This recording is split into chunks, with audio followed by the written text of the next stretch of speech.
speaker this evening. This is her first time speaking at Nerd Night. I'm really excited about it because every time I talk to this woman, I learn something incredibly interesting. So, her name is Madi, and she is an independent filmmaker and animation professional by day, apparently horror movie enthusiast by day and night, and all the time. So please give her a warm welcome and invite her to the stage. Thanks, Madi.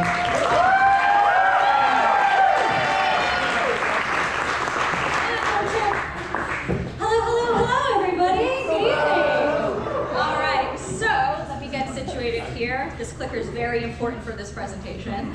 Well, I'm going to be presenting In the Mouth of Madness, a deep dive into Nobuhiko Obayashi's house. So Katie gave me a very nice introduction, but I made an introductory slide, so we're not going to make it go to waste. So, hi, my name is Mary-Madison Baldo, but everybody calls me Madi, and here are a few fun facts about myself. So I'm an independent filmmaker. A lot of my short films have been showcased in short film competitions and international film festivals. I'm a production coordinator. I work in children's television, weirdly enough. And I specifically work with Thomas the Tank Engine and Barbie at Mattel. Yes, I'm going to ruin all of your childhoods. Let's go! I'm a master in film with a specificity in film history and film theory. And I'm a bona fide horror enthusiast. Just a side note. Oh, I get to use this thing. This is the most beautiful I think I've ever felt in my whole life. Thank you, thank you. Now, I painted a very positive, bright picture of myself, so let me just kind of put you at ease and tell you 3 things that I am not. I am not cool in the slightest. So, want to know a film fact? In 5th grade, I wrote erotic fan fiction about the Teenage Mutant Ninja Turtles.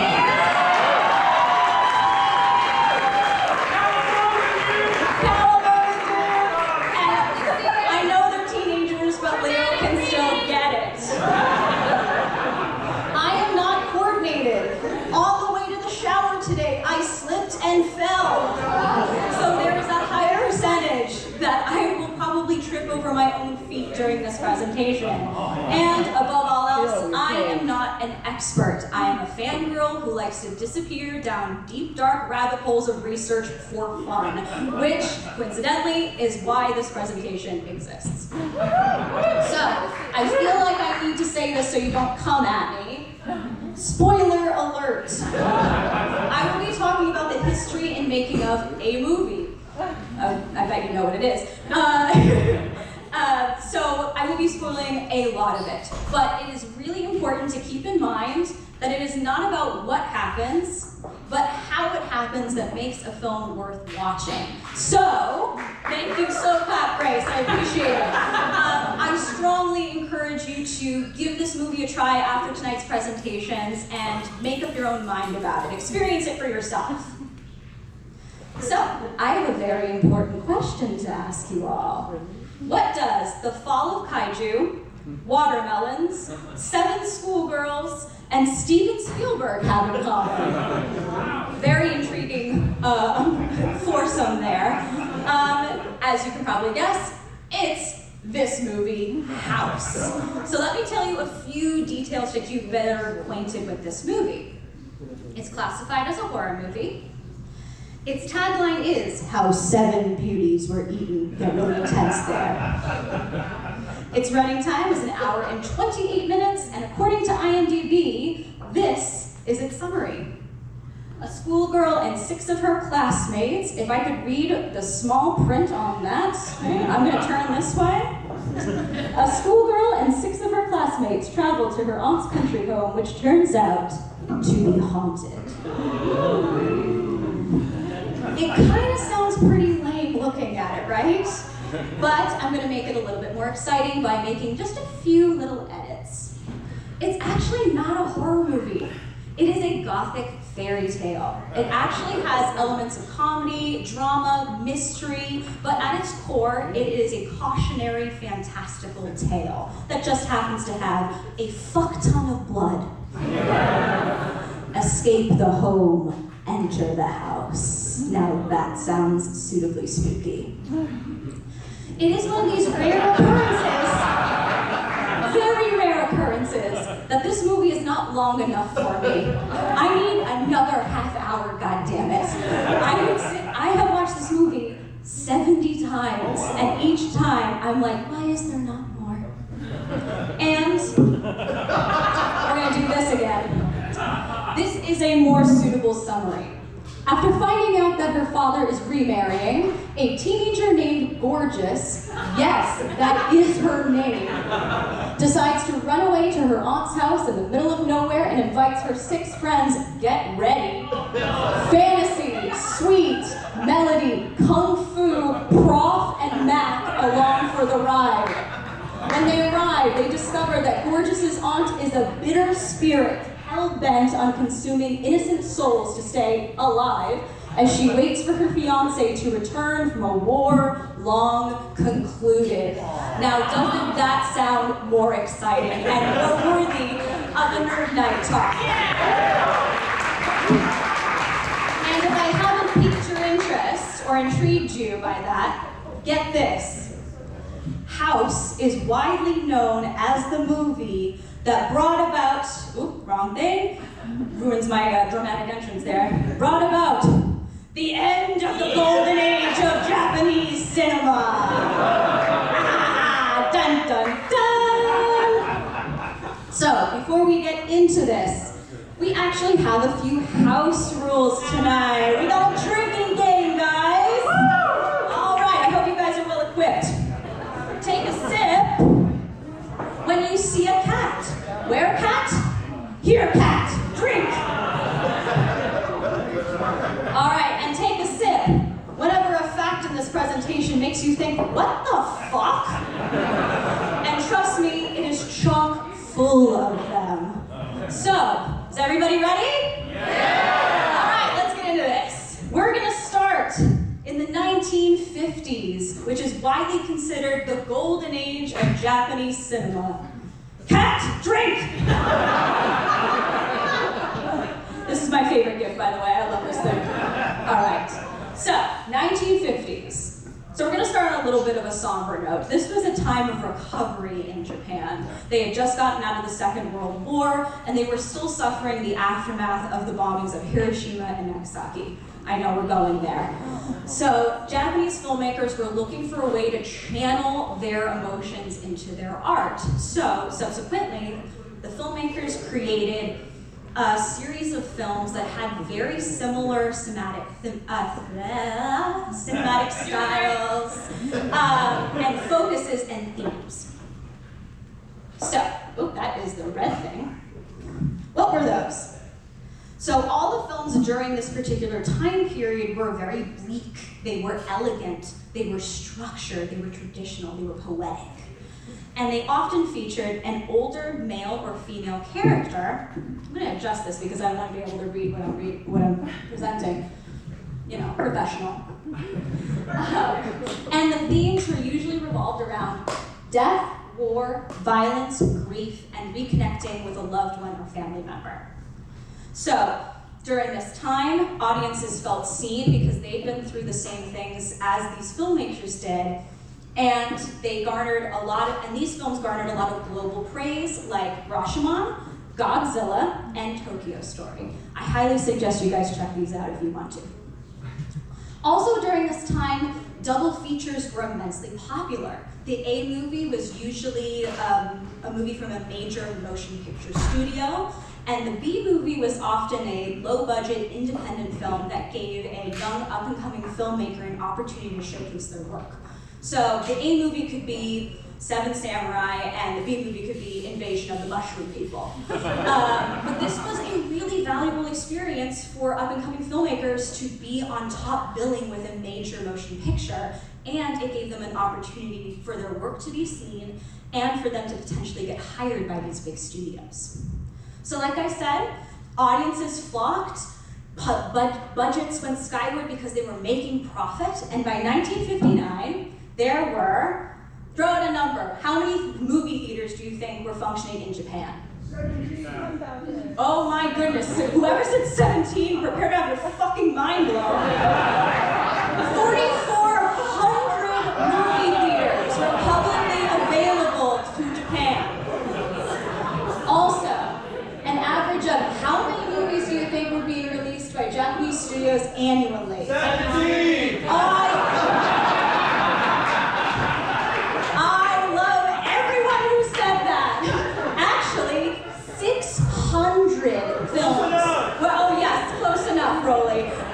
Were being released by Japanese studios annually. Things were looking gold and bright. However, the 1960s and 70s brought about a unbeknownst threat to Japanese cinema as they knew it. It was cat, drink. That was my cat. It was television. So television brought about the downfall of Japanese cinema. So how did TV become the new go-to? Well, in the year 1964, Tokyo hosted the Olympics. So Japanese households would go out, grab and buy a television, and bring it into their house so that they could watch the games. Over the course of the 60s, however, they realized that they didn't have to buy a ticket or leave the comfort of their living room to be entertained. So, as a result, audiences did not show up, profit went down, budget went down, and it strongly affected the way they did double features. So, like I said, the A picture was usually major, B, an opportunity for a young up-and-coming filmmaker to showcase their stuff. But because they were losing so much profit, major studios basically said, screw you, I'm taking the A and the B. So it left young filmmakers without an opportunity to showcase their work in this way. So, what was a young up-and-coming filmmaker to do? They had two options. They could either go into the evil television industry, or they could make a pink film. What's a pink film? I'm so glad you said that, person who's not my boyfriend. A pink film is an ultra-violent, low-budget BDSM porno that was made, yes, that was made for very low budget, but turned a high profit because television couldn't really show what these films were showing. Wink. So, those were the opportunities that they were given. So, by the year 1974, there were how many movie theaters in Japan? 17! 3,000. It dipped by 1,000 movie theaters, which is, I know it doesn't sound crazy big, but it's big.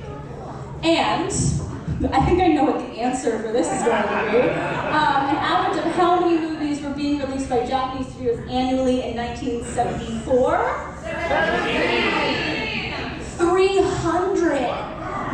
Think about it. In like 1959, 600 were being produced. It got cleaved in half when things that were looking so bright and golden were suddenly looking absolutely dismal. But the year of 1975 brought about a Hollywood hit that reached the box office and shook up Japan and the world. Does anyone have an idea about what this movie could be? John. Oh, I heard it! And of course it's my father. But just for the sake of it, I'm going to give you a musical cue. Dun-dun, dun-dun, dun-dun, dun-dun, dun-dun, dun-dun. I'm gonna shock you, it's Jaws. So this movie broke records. It inspired fear, and the movie and up-and-coming filmmaker Steven Spielberg were just pretty much catapulted? There we go. Catapulted into a lot of praise and recognition. And this actually gave Japan an idea. From Jaws, they saw that a movie of this caliber, a monster movie of this caliber, could succeed and sought to create a new monster of their own so they could benefit. Enter Toho. What is Toho? Glad you asked. Toho Studios was one of the 6 big Japanese film companies of the time. And they were responsible for golden age hits like this guy, Godzilla. But they suffered the same profit and budget concerns and crises that the other filmmakers were. So you can very clearly see the profit and the budget really affect Godzilla as time went on. Observe. There we go, observe. So, it is 1954, and Godzilla is in black and white. He is truly scary. So much effort and money has been put into making him look truly impressive. He epitomizes danger, war, violence, grief, all the things that they were going through at the time. Cut to 1974, and we have this bullshit!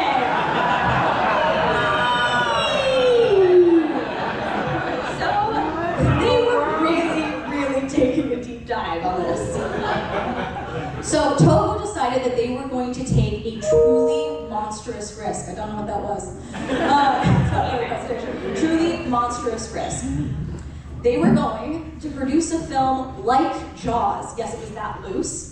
They were going to make an incomprehensible film because, I quote, they were tired of making comprehensible films and getting nothing moving forward. And the truly risky risk of it all, for lack of a better word, was they were going to hire a young up-and-coming filmmaker to create their new monster. But who were they going to hire? That's very nice!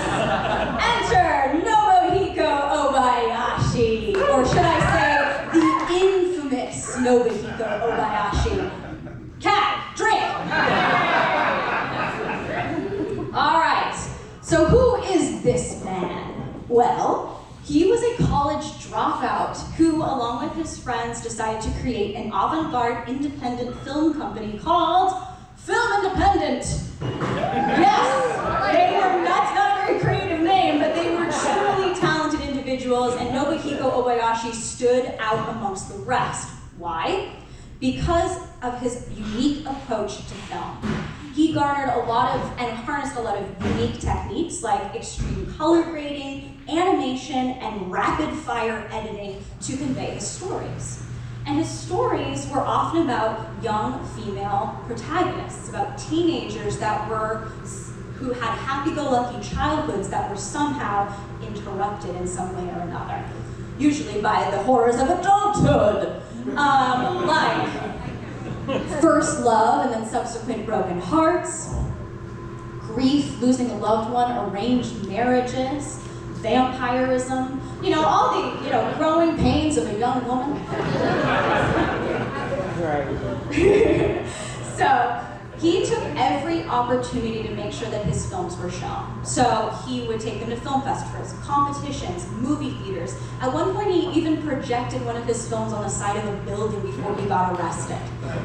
But where he really got his popularity from was when he showcased his films at universities. Because young people would see his films, see themselves in his work, and then he got a fan club for life, pretty much. And it was also during one of these stints at a university that he got a really huge opportunity. Dentsu, at the time, was one of Japan's biggest advertising firms, and they approached him because they wanted him to direct commercials. Now, Nobuhiko Obayashi didn't seek television as lowbrow and not art and devastating to a person's career like other people did. He saw it as an opportunity to have an actual budget, to work on a professional set, and to make connections, so he said yes. And he entered the wonderful world of commercials. We're gonna play a mini game, everyone! I'm gonna show you a GIF from one of Nobuhiko Obayashi's commercials, and you're going to tell me what he's selling. It gets good. I'm gonna start you off easy, What is he selling here? Alcohol. Yeah, there we go. I heard alcohol. Excellent work. What is he selling here? Horses. Oh man, he's actually selling cologne. I know. Get with the program, guys. What is he selling in this magical crystal universe? Crystal.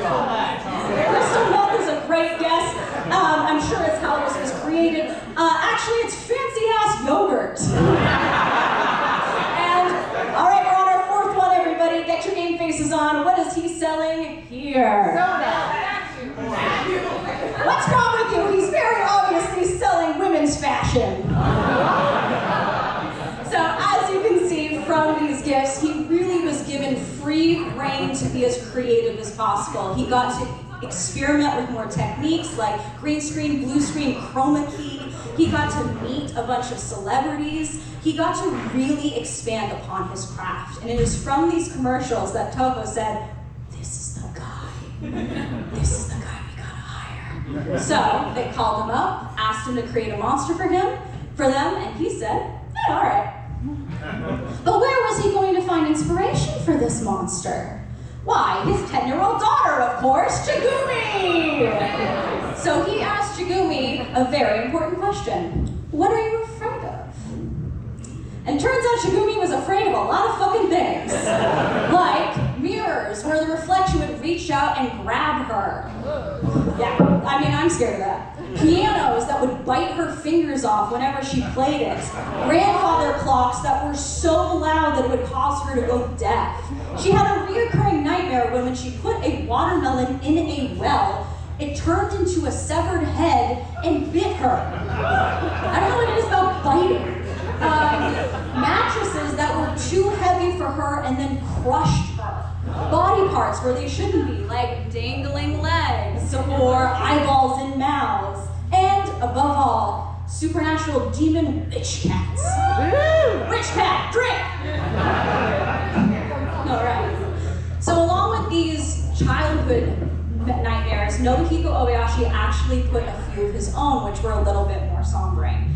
He put in his grief, his terror, his experiences as a child, firsthand witnessing the bombings of Hiroshima. But they bundled that all together into a first draft of what became House. So they took it to Toho, and Toho greenlit House in, does anyone have a guess? 17 seconds. Oh my God. If I had candy, I'd throw it at you. I love that this is keeping on going. Actually, it was greenlit in 3 hours. They read it, they loved it, they called him up and they said, "We're gonna make it." But, and it's a big but, Toho had a golden rule. Toho had an ironclad contract. And basically what they had to do was they couldn't hire a director outside of a Toho contract. They had to hire within the company. But the twist of that is, no director under Toho's contract wanted to direct this movie because they said, and I quote, "it would ruin their careers." So, with production at a standstill, what was Obayashi to do? He asked Toho if he could advertise the film, tell people that Toho was making it. And Toho said, yeah, go nuts. And go nuts he did. This creative fucking mad genius decided to spread the word of House to the streets of Japan. How? Let me tell ya. He had several methods of madness, this man. First off, really tame, he started passing out business cards. Yes, on one side it had the House logo, which he drew himself, by the way, and on the other side he had this to say, "Hello, my name is Nobuhiko Obayashi, and my film House has been greenlit by Toho." True story, quote it. So, what is really impressive about this was he put himself out there, and who was there to help him? All of his fans. Grown people who were once university students and appreciated and adored his work. People who now worked at department stores and in radio and in publishing that all wanted to lend a hand to help him get his movie made. And here are some of the batshit crazy things that were made to promote House. And that was the backwards button. I was really doing well. It went into creative marketing overdrive. There was a fashion show of young women's fashions at local department stores. There were interviews in multiple magazines. Let's see, there was a published novel about House. There was a radio drama. I know. There was a radio contest where young women could go on air and audition for a role for House. There were mangas. Yes, mangas. One for boys and one for girls in 2 different magazines. And there was the soundtrack. So the soundtrack was created by a young hippy-dippy band called Go Daigo, and the soundtrack was released a full year before production started with House. And it quickly rose to the top of the charts and became one of the most popular soundtracks in Japan of all time. So Toho was being bombarded by all of this, and because people were so eager to see Nobuhiko Obayashi's vision come to life, Toho broke its golden rule. For the first time ever, since its creation in the 30s, they allowed a director who was not contracted under Toho to direct a Toho film. Oh my god! Alright, so production, it's time to shoot! All this crazy batshit imagery! I freaking love this movie. Alright, well, as a director, you have to make a lot of decisions, and Nobuhiko Obayashi did, and made some truly inspired ones. Here are some of my favorites. Nobuhiko Obayashi did not direct with a storyboard. He would simply go up to his crew and cinematographer and reference things like French New Wave or samurai films or Looney Tunes cartoons in order to get the visuals across. All of the actresses, with the exception of the woman who played the aunt, had never acted in their lives. So they were very, very green, and he noticed that they were not the best, but he wanted to keep the atmosphere light, the innocence up, the optimism up. So he made decisions to create games. So during production, after work, they would all play games together. He had secret handshakes with each of the actresses, and they would blast Go Daigo's soundtrack between takes to keep the atmosphere nice and light.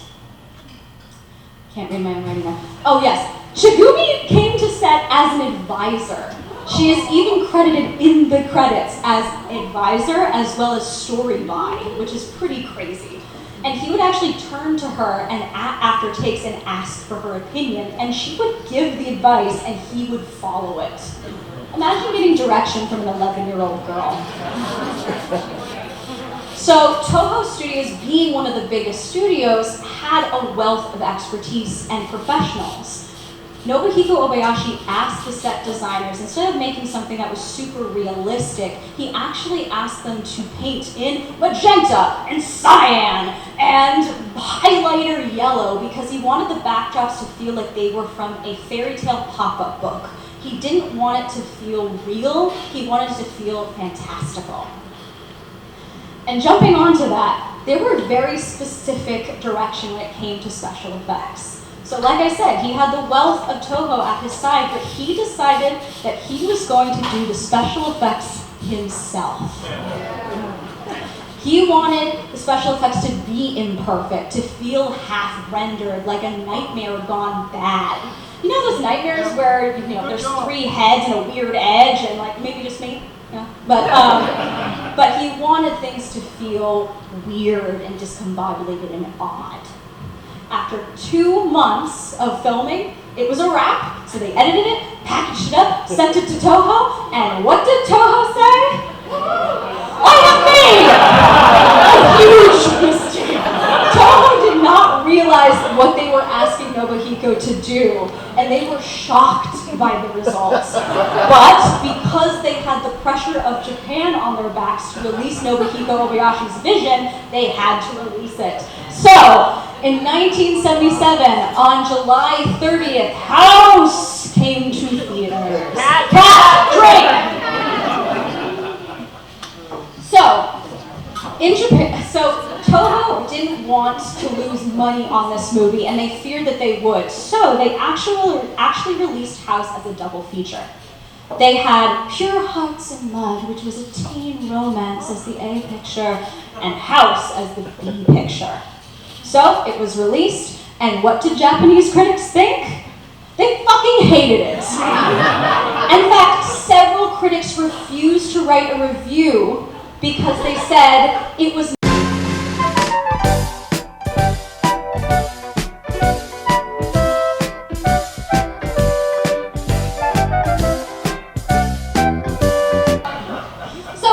all this. Why did House mark the end of the golden age of Japanese cinema? Because the critics said so. Yes. So it went against everything the golden age was, which was bleak. It wasn't bleak, it was weird and bold. It wasn't structured, it was a chaotic mess. It wasn't traditional in any sense. It spit in the face of traditional and became incredibly experimental. It was revolutionary, and they didn't know what to do with it. So, the golden age of cinema came to a close, and I'm sure you're all wondering, what did the US think of this movie? I'm so glad, because this movie actually did not come to the US until 2009. It was so ashamed, like it was such a source of shame for Japan that they just kind of like pocketed it away and was like, no one will ever see this. But we have film festivals to thank, because the Austin Fantastic Fest and the New York Asian Film Festival actually showcased House, and for the first time it actually got positive reviews and started garnering a cult status. Here are some of my favorite reviews. Delirious, deranged, gonzo, or just gone, baby, gone. No single adjective or even a pileup does justice to House. This is a negative review, I see it as positive. While there's a dreamy midnight movie inventiveness about the look of all this, there's also an awful lot to forgive artistically or to drunkenly roll with, as the case may be. That House was made at all is a minor miracle. That it has returned to critical acclaim and a new generation of fans is a major miracle. Truly, this is some kind of wonderful. I love that one. But here's my favorite.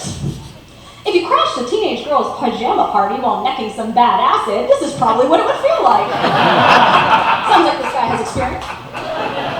So after a limited run in theaters, Janus Films actually purchased House and released it as part of their Criterion collection.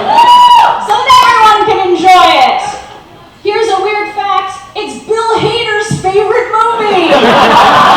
Drink, that's a what the fuck and a cat, a double fucking whammy. Cat, drink. So, in conclusion, if you were to take away anything from this presentation, my manic attitude, I hope it's these two things. One, House should not be known as the movie that ended the golden age of Japanese cinema. It should be known as the film that was innovative and inspiring and actually asked people to think outside the box with filmmaking. And two, Nobuhiko Obayashi should not be known as infamous. He should be known as revolutionary. The end!